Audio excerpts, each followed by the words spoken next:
सहाबा ने पूछा, आका हम अल्लाह की ज़ियारत कैसे करेंगे? आका फरमाते, जैसे तुम आसमान पे चांद देखते हो बिला तमसील, उसी तरह तुम खुदा की ज़ियारत किया करोगे। ये रोजेदारों की शान है।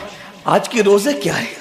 जिसमें झगड़ा, जिसमें गीबत, जिसमें चुगली, जिसमें फसाद। रोजे को आदत मत बनाओ, रोजे को इबादत बनाओ।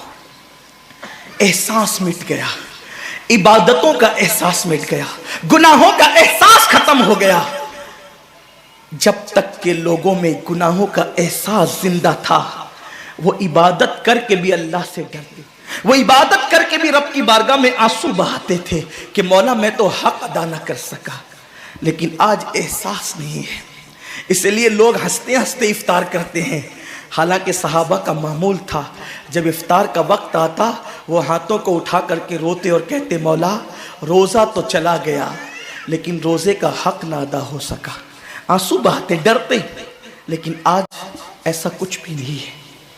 हमारी सारी नियतें तो दस्तरखान पे लगी होती है इफ्तार के वक्त।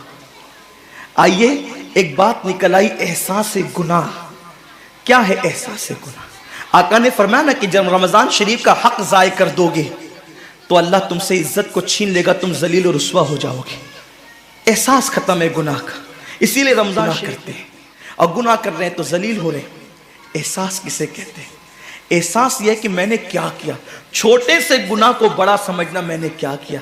एक खातून बारगाह रिसालत में आई और अर्ज किया, या रसूल अल्लाह मुझसे जिना हो गया है, मैंने बहुत बड़ा जुर्म कर लिया है, आप मुझ पे हद लगा दें, हद जारी कर दें ताकि मैं गुनाह से पाक हो। अल्लाह के हबीब ने एहसास गुनाह देख करके फरमाया कि जा, अभी तेरे पेट में बच्चा है, तेरे जुर्म की सज़ा तेरे पेट के बच्चे को नहीं दी जा सकती। अगर तुझ पे हद लगेगी तो वो बच्चा भी ख़त्म हो जाएगा। जब बच्चा पैदा हो जाए उसके बाद आना। बच्चा पैदा हो गया तो वो लेकर के आई। आका फरमाते हैं, तेरी जान चली जाएगी तो इसकी परवरिश कौन करेगा, इसको दूध कौन पिलाएगा? जा इसको दूध पिला उस वक्त तक जब तक ये खाने न लगे। वो बच्चे को 2 साल तक दूध पिलाती रही और जब बारगाह रिसालत में आई तो बच्चे के हाथ में रोटी का टुकड़ा दे करके आई। बच्चा रोटी खा रहा था। अर्ज़ की, आका मुझ पे हद जारी करें ताकि मेरा गुनाह जो मेरे दामन पे लगा है वो धुल जाए। हुजूर ने 3 मरतबा उसको अपने दरवाजे से टाला। अगर कोई दूसरा होता उसको ढील दी जाती तो वो भाग जाता, दोबारा पलट करना आता। लेकिन एहसास गुनाह था, गुनाह का एहसास था कि यहां गुनाह मिट जाए ताकि वहां जवाब देने से बच जाऊं। उस खातून ने 3री मरतबा हाजिरी दी, हुजूर अब मेरा बच्चा रोटी खाने लगा है, मुझ पे हद लगा दे ताकि मैं पाक हो जाऊं। अल्लाह के हबीब ने फरमाया, अल्लाह की बंदी, जब अल्लाह ने तेरे जुर्म पे पर्दे डाल दिए थे तो तूने इजहार जुर्म क्यों किया? अब चूंकि तू जुर्म कर चुकी है, इकबाल गुनाह कर चुकी है, अब तुझ पे हद लगाई जाएगी। और उसको संगसार कर दिया गया। जब वो मर चुकी और उसको दफन कर दिया गया तो किसी ने कहा, कितनी बदबख्त थी वो औरत जिसने रसूल पाक के दौर में मुंह काला किया। मेरे नबी ने फरमाया, तो उसका गुनाह देखता है तो उसका एहसास से गुनाह नहीं देखता। उसने ऐसी तौबा की है, अगर उसकी तौबा 70 जहन्नमियों पे तकसीम की जाती तो अल्लाह उनको भी जन्नत अता फरमा देता। आकाए करीम सल्लल्लाहु अलैहि वसल्लम फरमाते हैं, जो रमज़ान शरीफ में गुनाह कबीरा करते हैं। अब गुनाह कबीरा की बहुत बड़ी तारीफ है, उसको नहीं बयान करूंगा, लेकिन जो गुनाह कबीरा बड़ा गुनाह करते हैं। पहली बात तो चूंकि मेरा मसलक सूफिया है, सूफिया से किसी ने पूछा कि गुनाह बड़ा क्या है? इमाम गजाली फरमाते हैं, ना कोई गुनाह छोटा है ना कोई गुनाह बड़ा है। बात तो ये है, जिस गुनाह पर खुदा तेरी पकड़ कर ले वही गुनाह सबसे बड़ा है, और जिस नेकी पर खुदा तुझे बख्श दे वही से बड़ी है। किसी गुनाह को छोटा समझ के मत करो, पता नहीं वो किस गुनाह पे नाराज हो जाए। तो अल्लाह के हबीब सल्लल्लाहु अलैहि वसल्लम फरमाते हैं, जो रमजान शरीफ में बड़ा गुनाह कबीरा गुनाह करते हैं, साल भर तक फरिश्ते उस पे लानत करते रहते हैं। और अगर उसी साल उसको मौत आ जाए उसी साल जिसने माह रमजान में गुनाह कबीरा किया था, उसने बड़ा गुनाह किया था। अब बड़े बड़े गुनाहों को गिनाया गया। मिसाल के तौर पर किसी औरत पर गलत नीयत से नजर डालना, यह गुनाह कबीरा है। झूठी कसम खाना, यह गुनाह कबीरा है। नाप तोल में कमी करना, यह गुनाह कबीरा है। किसी को देखकर उसका मजाक उड़ा के दिल दुखाना, यह गुनाह कबीरा है। किसी की अमानत में खयानत करना, यह गुनाह कबीरा है। मां बाप का दिल दुखाना, यह गुनाह कबीरा है। कुफ्र करना, यह गुनाह कबीरा है, बल्कि अकबरुल कबायर है।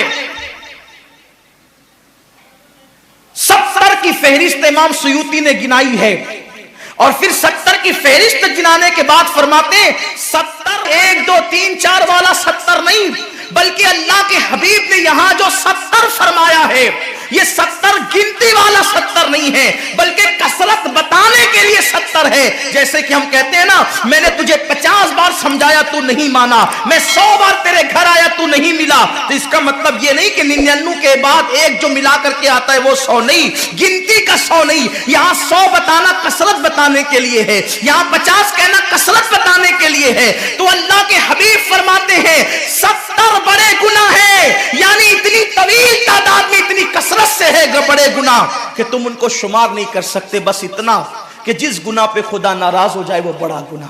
तो जिसने रमजान शरीफ में कस्तन बड़ा गुनाह किया, कस्तन, नमाज को छोड़ना भी गुनाह है कबीरा है, नमाज को तर्क करना भी गुनाह है कबीरा है।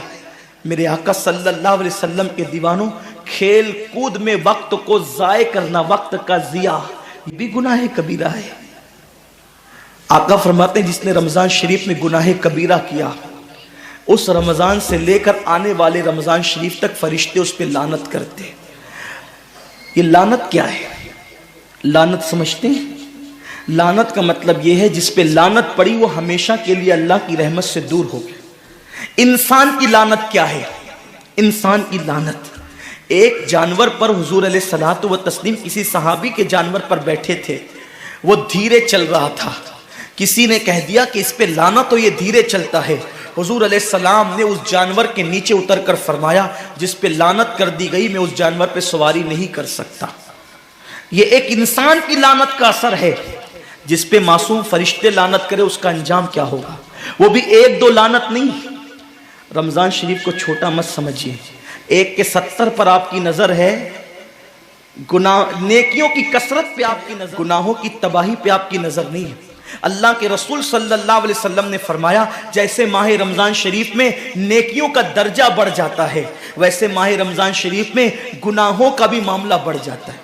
यानी अगर रमजान शरीफ में तुम एक गुनाह करोगे तो और दिनों के अंदर जो गुनाह करते थे, अब उस गुनाह से ज्यादा तुम्हें अजाब दिया जाएगा, क्योंकि आपने माह रमजान की हुर्मत को पामाल किया है, आपने माह रमजान शरीफ की इज्जत को पामाल किया है। तो सोचो, इंसान की लानत पड़े, ये हाल है। तो जिस पे फरिश्तों की, वो भी 1-2 नहीं, पूरे साल तक फरिश्ते लानत करते हैं। और अल्लाह के नबी सादिक व मस्दूक नबी ने फरमाया कि अगर वो उसी साल रमजान शरीफ आने से पहले पहले मर जाए तो उसके पास कोई नेकी नहीं होगी जो उसको जहन्नम की आग से बचा सके, और उसका ठिकाना तो जहन्नम ही होगा। खुदा के लिए अपने हाल पे रहम करो, अपने आप को जहन्नम का ईंधन मत बनाओ। हमारा जिस्म इतना ताकतवर नहीं है कि हम अपने जिस्म पर जहन्नम के अजाब को बर्दाश्त कर सके।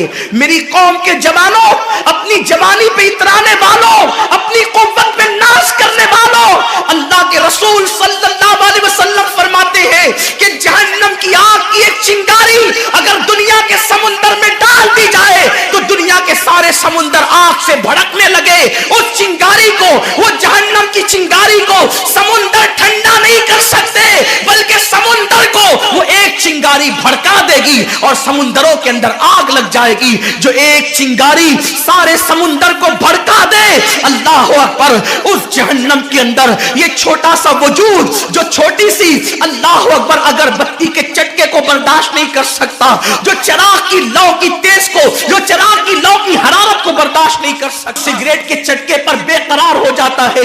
ये छोटा सा वजूद जब जहन्नम के अंदर दाखिल किया जाएगा, उस वक्त इस वजूद का क्या होगा। मेरे आका मुस्तफा जान रहमत फरमाते हैं कि जब पहाड़ों को जहन्नम में डाला जाएगा तो पहाड़ ऐसे पिघलने लगेंगे जैसे नमक को पानी में डालने से नमक पिघलने लगता है।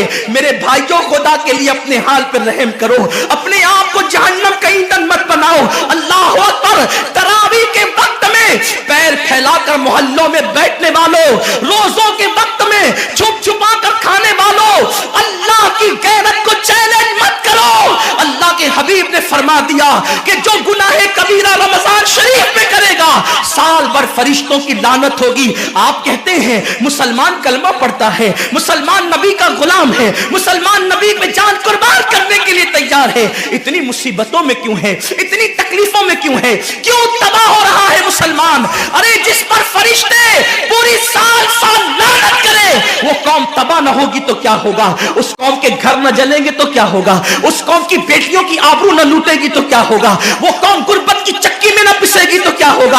आओ सच्ची तौबा कर लो, तौबा के दरवाजे खुले हुए हैं, अपने गुनाहों का एहसास कर लो, नादिम होकर कुदरत की बारगाह में पलट जाओ। मेरा रब फरमाता है फफिर्रू इलल्लाह, कहां जा रहे हो, दौड़ो अल्लाह की तरफ, पलटो अल्लाह की तरफ। बड़े से बड़ा पापी अगर खुदा की तरफ एहसास गुनाह लेकर, निदामत के आंसू लेकर अल्लाह की बारगाह में पलटा है तो अल्लाह ने उसको मगफिरत का परवाना अता किया है। मेरे रब का वादा है जो मेरी बारगाह में पलटते हैं मैं उनको लौटाता नहीं हूं, मैं उनको माफ कर देता हूं।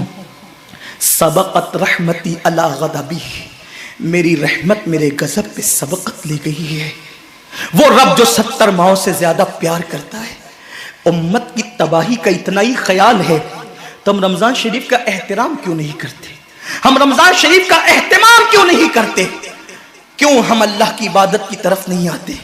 आओ अपने गुनाहों का एहसास लेकर खुदा की बारगाह में पलटो ताकि तबाही से बच जाओ।